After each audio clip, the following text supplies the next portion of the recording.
अस्सलाम वालेकुम नाज़रीन, आप देख रहे हैं फ्लाई न्यूज़। दरियाखन मरी से खबर शामिल करते हैं गुलाम मुर्तज़ा आराई की।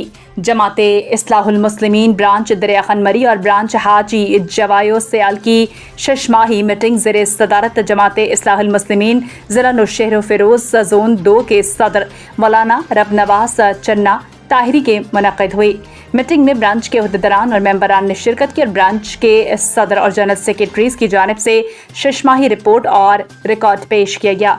इस मौके पर मौलाना रबनवास चन्ना ताहिरी ने खिताब करते हुए कहा कि कुरान करीम की रोज़ाना तलावत करनी चाहिए और 5 वक्त नमाज की पाबंदी ज़रूरी है। मुर्शिद करीम सज्जन साईं के बताए हुए रास्ते पर अमल करें और अपने पड़ोसियों से अच्छा सलूक करें। शशमाही मीटिंग में गुलाम फरीद सयाल, हाफिज अब्दुल हफीज पल, मोहम्मद जुल्फ़िकार सयाल, मोहम्मद यासीन सयाल, अब्दुल राशिद पल, हाफिज कासिम पल, पुनहल सयाल और दीगर ने शिरकत की। मीटिंग के अख्ताम पर दीन इस्लाम, मुल्क और कौम की तरक्की और खुशहाली के लिए दुआ मांगी गई।